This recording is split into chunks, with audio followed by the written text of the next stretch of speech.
Treatment எடுக்கலாமா வேண்டாமா நம்ம டிசைட் பண்ணிக்கலாம் அது அப்படின்னு சொன்னாங்க. சரி என் பையன் இவ்வளோ தூரம் சொல்கிறாங்க, சரி நம்ம பார்ப்போம், சர்ஜரி இந்த வயசு வேணாம். நான் ஃபஸ்ட்டு டாக்டரை பார்த்தோம். நிஜமாக சொல்கிறேன், ரொம்ப ரொம்ப சொல்கிறேன், எனக்கு வந்துட்டு இது வந்து ஒரு என்ன காட் கிஃப்ட் மாதிரி இருந்தது. ஏன்னா என் பையனுக்கு வந்து அந்த சர்ஜரி வேண்டாம் அந்த மைண்ட் செட்லேயே இருந்தோம். அதுவும் இந்த டாக்டர் சொன்னாங்க சர்ஜரி வந்து இந்த வயசுல இல்லாமல் எந்த வயசுலையுமே வேண்டாம், அந்த ஸ்பைனலில் கையே வைக்கக்கூடாது, இல்லை நோ மெடிசன் நோ சர்ஜரி எதுவுமே, நான் உங்கள் பையனை க்யூர் பண்ணி அனுப்புகிறேன் அப்படின்ற ஒரு ஃபுல் கான்ஃபிடென்ட் கொடுத்தாங்க. அவருடைய கொடுத்த அந்த பேச்சு வந்து எங்களுக்கு அப்பவே பாதி குணமான மாதிரி இருந்தது. அதுக்கப்புறம் ஒரு செக்ஷன் சொன்னாரு, அப்புறம் நீங்க கன்சல்ட் பண்ண நம்மளுக்கு டைமும் கொடுத்தாரு.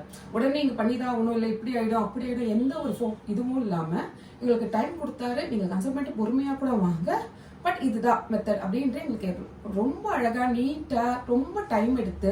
சம்டைம்ஸ் டாக்டர்ஸ் கிட்ட போன வச்சுக்கோங்களேன், பேசுறது கூட மாட்டாங்க, ஒரு 5 to 10 minutes செகண்ட்ஸ் கூட பேச மாட்டாங்க. ஓகே